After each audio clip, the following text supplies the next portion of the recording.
दुनिया के पहले अवतारी पुरुष ने धन गुरु नानक देव जी महाराज, जो कहते हैं दुख दारो सुख रोग बने। जब सुख रोग बन जान, सुख हंकारी बना देवे, सुख अयाश बना देवे, सुख आलसी बना देवे, फिर दुख ही बंदे नूं सुचेत करना है, और कुछ नहीं, और कुछ नहीं। कथा कीर्तन नाल नहीं सुचेत होंदा। मंदिर मस्जिद गुरुद्वारियां दे धुआंधार सत्संग हो रहे हैं, लेकिन मनुख की तर्जे जिंदगी भी दिखाई दे रही है, कुछ भी नहीं। प्रेरणा मौत तो मिल रही है। गुरु भी कह रहे हैं, पहला मरण कबो जीवन की छड़ास। तो खैर मैं अर्ज कर रहा सी, इस जमीन के उत्ते तीन तरह की जिंदगी है, पशु, मनुष्य, देवते। पशु केवल पशु ने, देवता केवल देवता है। पशु सुख दे जी रहे ने, देवते आनंद दे जी रहे ने। मनुख दे तीन ही संभावनावां छुपिया हुई ने। मनुख पशु की तरह जी सकता है, मनुख मनुष्य की तरह जी सकता है, मनुष्य देवते की तरह जी सकता। इस वास्ते कई दफा असीं कहने हैं ये मनुख नहीं है, पशु है। गुरु अर्जन देव जी महाराज कह रहे हैं, करतूत पशु की मानस जात। और ऐसा भी असीं कह देंगे हैं मनुख नहीं है, ये देवता है, ये फरिश्ता है। मनुख पशु की तरह भी जी सकता है, मनुखता तो थले भी गिर सकता है। मनुख देवता की तरह भी जी सकता है, मनुखता तो ऊपर भी उठ सकता है। मनुख रुकिया भी रह सकता है, मनुख मनुख की तरह भी जी सकता है। ईरानी सूफी संत साधी कहते हैं, अगर इंसान भगवान की तरह नहीं जी सकिया तो कम से कम इंसान इंसान की तरह तो जीवे। इंसान रा इंसानियत लाजम अस्त, उद गर्भू ना बाशद हैजम अस्त।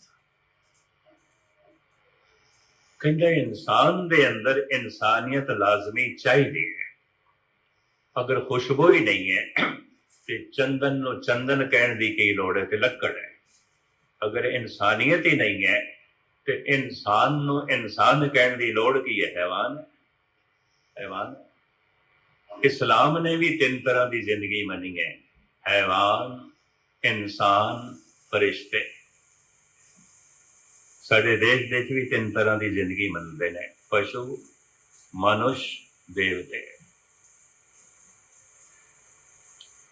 मनुष्य ते असी हो गए, लंबी चौड़ी यात्रा गुरबाणी दसती है, मनुष्य ते असी हो गए, मौका सानू मिल गया। इनू एक होर रूप देश भी बयान करते हैं, पशु को तन ते है, विकसित मन नहीं है। कुछ रूहां, पवित्र रूहां, उन्होंने को मन ते है, तन नहीं है। उन्होंने भी देवता कहते, उन्होंने भी फरिश्ता कहते। कुछ रूहां जो चंगिया ने उन्होंने फरिश्ता देवता कह देंगे ने, जो माड़िया ने उन्होंने भूत प्रेत कह देंगे। कई कोट भूत प्रेत सूकर मिर्गा। जैसे मनुखा दे कुछ चंगे मनुख ने, कुछ माड़े ने, और रूहां भी इस तरह दी। मां बाप का जीवन चंगा होवे, समाजिक जीवन चंगा होवे, चंगियां रूहां दे जन्म के कारण बन जाए। समाजिक जिंदगी बड़ी भ्रष्ट होवे तो भ्रष्ट रूहां का जन्म होता है। इस तरह होता है। मां के संस्कारां नाल रूहां के संस्कार मेल खान जन्म होता है। पशु को तन है, मन नहीं है। देवते को विकसित मन ते है, सारे संस्कार उहदे कोल मौजूद ने, ज्ञान है। लेकिन मंजिल की पूर्ति प्रभु विच लीन हो सके, जिहड़ी साधना रह गई है, उहदे वास्ते तन चाहिए नहीं है। देवते को मन है, तन नहीं है। केवल मनुख है, इहदे कोल तन भी है, मन भी। ईश्वर दे च लीन होने का मौका ना पशु कोल है, ना देवते कोल है, केवल मनुख कोल। भई परापत मानुख दे हुरिया, गोबिंद मिलन की यही तेरी, यही तेरी अवसर, यही तेरी बात, घट भी तर तू देख विचार। दुनिया भर दे अवतारी पुरुष मनुख ਨੂੰ ਸਮਝਾਉਣ ਵਾਸਤੇ ਆਏ ਨੇ, ਕਿਧਰੇ ਪਿੱਛੇ ਨਾ ਮੁੜ ਜਾਏ। ਪਾਣੀ ਨਿਵਾਣ ਦੀ ਤਰਫ ਆਪਣੇ ਆਪ ਜਾਂਦਾ ਹੈ, ਪਰ ਚੜਾਈਆਂ ਤੇ ਚਾੜਨਾ ਹੋਵੇ ਤਾਂ ਪ੍ਰੈਸ਼ਰ ਦੇਣਾ ਪਏਗਾ, ਉਂਝ ਨਹੀਂ। ਜ਼ਿੰਦਗੀ ਨਿਵਾਣ ਦੀ ਤਰਫ, ਪਸ਼ੂਆਂ ਦੀ ਤਰਫ ਆਪਣੇ ਆਪ ਜਾਂਦੀ ਹੈ। ਮਨੁੱਖ ਆਪਣੇ ਆਪ ਹੀ ਲੋਭੀ ਬਣ ਜਾਂਦਾ ਹੈ, ਕ੍ਰੋਧੀ ਬਣ ਜਾਂਦਾ ਹੈ, ਕਾਮੀ ਬਣ ਜਾਂਦਾ ਹੈ, ਹੰਕਾਰੀ ਬਣ ਜਾਂਦਾ ਹੈ। ਕੋਈ ਕਿਤਾਬਾਂ ਪੜ੍ਹਨ ਦੀ ਲੋੜ ਨਹੀਂ, ਕੋਈ ਫਿਲਸਫਾ ਪੜ੍ਹਨ ਦੀ ਲੋੜ ਨਹੀਂ, ਕੋਈ ਕਥਾ ਕਹਾਣੀਆਂ ਪੜ੍ਹਨ ਦੀ ਤੇ ਸੁਣਨ ਦੀ ਲੋੜ ਨਹੀਂ। ਮਨੁੱਖ ਆਪਣੇ ਆਪ ਹੀ ਹੰਕਾਰੀ ਹੋ ਜਾਂਦਾ। ਪਾਣੀ ਨਿਵਾਣ ਦੀ ਤਰਫ ਆਪਣੇ ਆਪ ਜਾਂਦਾ ਹੈ। ਪਾਣੀ ਬੁਲੰਦੀਆਂ ਤੇ ਜਾ ਸਕੇ, ਪ੍ਰੈਸ਼ਰ ਚਾਹੀਦਾ ਹੈ। ਮਨੁੱਖ ਆਪਣੇ ਆਪ ਸੰਤ ਨਹੀਂ ਬਣ ਸਕਦਾ, ਭਗਤ ਨਹੀਂ ਬਣ ਸਕਦਾ, ਬ੍ਰਹਮ ਗਿਆਨੀ ਨਹੀਂ ਬਣ ਸਕਦਾ। ਸਤਸੰਗ ਦਾ ਸਹਾਰਾ ਚਾਹੀਦਾ ਹੈ, ਅਵਤਾਰਾਂ ਦਾ ਕਲਾਮ ਬਾਣੀ ਚਾਹੀਦੀ ਹੈ, ਕਥਾ ਕੀਰਤਨ ਦੀ ਸਾਧਨਾ ਚਾਹੀਦੀ ਹੈ, ਅੰਮ੍ਰਿਤ ਵੇਲੇ ਦਾ ਉੱਠਣਾ ਤੇ ਜਪ, ਇਹ ਸਾਰੇ ਸਾਧਨ ਚਾਹੀਦੇ ਨੇ, ਤਾਂ ਮਨੁੱਖ ਦੀ ਜ਼ਿੰਦਗੀ ਬੁਲੰਦੀਆਂ ਨੂੰ ਛੂਹੇਗੀ। ਅਜੋਕੇ ਸਮੇਂ ਵਿੱਚ ਇਹ ਖਿਆਲ ਹੀ ਦੁਨੀਆ 'ਚ ਹਟਦਾ ਜਾ ਰਿਹਾ। ਇਹ ਵੀ ਮੈਂ ਕਰਾਂ, ਰੋਜ਼ ਰੋਜ਼ ਸੰਸਾਰ ਬੁਰਾ ਹੁੰਦਾ ਜਾ ਰਿਹਾ, ਬੁਰਾ। ਪਤਾ ਹੈ ਕਾਰਨ? ਦੋ ਨੁਕਤੇ ਬਿਆਨ ਕਰਾਂ। ਗੁਰੂ ਅਰਜਨ ਦੇਵ ਜੀ ਮਹਾਰਾਜ ਕਹਿੰਦੇ ਨੇ, ਪ੍ਰਭ ਕੀ ਉਸਤਤ ਕਰੋ ਸੰਤ ਵੇ, ਸਾਵਧਾਨ ਇਕਾਗਰ ਚੇਤ। ਬੜੀ ਸਾਵਧਾਨੀ, ਬੜੀ ਇਕਾਗਰਤਾ ਚਾਹੀਦੀ। ਪ੍ਰਭੂ ਦੀ ਉਸਤਤ ਕਰ। ਹੁਣ ਜਿਸ ਕਰਮ ਦੇ ਚ ਪੂਰਾ ਮਨ ਨਾ ਆਵੇ, ਉਹਦੇ ਸੰਸਕਾਰ ਨਹੀਂ ਬਣਦੇ। ਇਹ ਹਕੀਕਤ ਹੈ। ਪੂਰਾ ਮਨ ਨਾ ਆਵੇ, ਉਹਦਾ ਗਿਆਨ ਵੀ ਨਹੀਂ ਮਿਲਦਾ। ਔਰ ਧਿਆਨ ਤੇ ਗਿਆਨ ਦੋਵੇਂ ਇਕੱਠੇ ਜੁੜੇ ਹੋਏ ਨੇ। ਇਹ ਨੁਕਤਾ ਮੈਂ ਤੁਹਾਡੇ ਸਾਹਮਣੇ ਰੱਖਾਂ। ਬਿਨਾਂ ਧਿਆਨ ਦੀ ਇਕਾਗਰਤਾ ਤੋਂ ਕਿਸੇ ਵੀ ਵਸਤੂ ਦਾ ਗਿਆਨ ਹਾਸਲ ਕਰਨਾ ਬੜਾ ਔਖਾ ਹੈ, ਔਖਾ ਹੈ।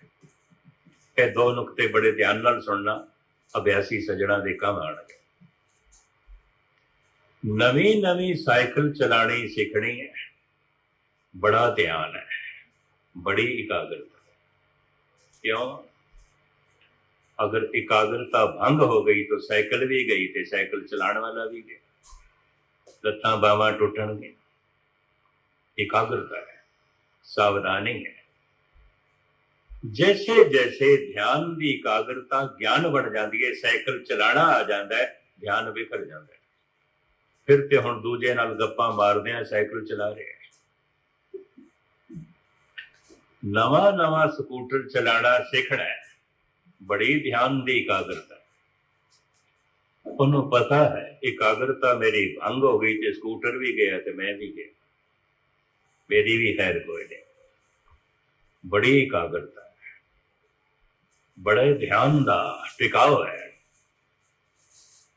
सहजे सहजे अभ्यास करदियां करदियां ध्यान ज्ञान बन गया है, स्कूटर चलाना आ गया, हुण ध्यान बिखर गया। ਹੁਣ ਤੇ ਨਾਲ ਪਿੱਛੇ ਬੈਠੇ ਨਾਲ ਗੱਪਾਂ ਮਾਰਦਾ ਵਈ ਚਲਾਈ ਜਾ ਰਹੇ, ਧਿਆਨ ਬਿਖਰ ਗਿਆ। ਗਿਆਨ ਦੇ ਮਿਲਦਿਆਂ ਧਿਆਨ ਬਿਖਰ ਜਾਂਦਾ। ਨਵੀਂ ਨਵੀਂ ਕਾਰ ਚਲਾਣੀ ਸਿੱਖਣੀ ਹੈ, ਬੜੀ ਇਕਾਗਰਤਾ। ਕਿਸੇ ਗੁਰੂ ਪੀਰ ਪੈਗੰਬਰ ਨੂੰ ਆਖਣ ਦੀ ਲੋੜ ਨਹੀਂ ਬਈ ਇਕਾਗਰਤਾ, ਧਿਆਨ ਦਿਓ।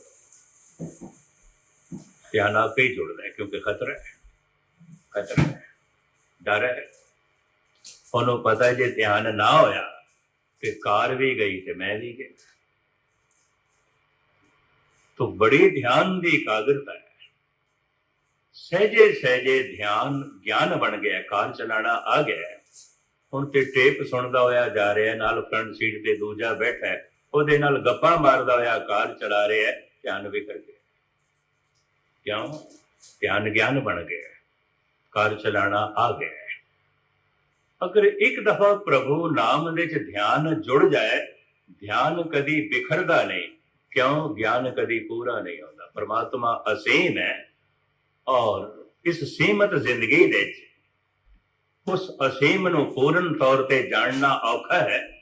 ਤਾਂ ਗਿਆਨ ਰੋਜ਼ ਰੋਜ਼ ਵੱਧਦਾ ਜਾ ਰਿਹਾ, ਧਿਆਨ ਹਟਦਾ ਹੀ ਨਹੀਂ। ਉਹੀ ਜੇ ਗੱਲ ਪਕੜਦੇ ਚਾਹੀ ਹੋਵੇ, ਜਗਤ ਦੇ ਕਿਸੇ ਵੀ ਕੰਮ ਦੇ ਚ ਧਿਆਨ ਜੋੜੀਏ, ਧਿਆਨ ਜਦ ਗਿਆਨ ਬਣ ਜਾਂਦਾ ਹੈ, ਧਿਆਨ ਬਿਖਰ ਜਾਂਦਾ ਹੈ। ਪ੍ਰਭੂ ਨਾਮ ਦੇ ਚ ਧਿਆਨ ਜੁੜਿਆ, ਕਦੀ ਬਿਖਰਦਾ ਨਹੀਂ, ਕਦੀ ਵੀ ਨਹੀਂ।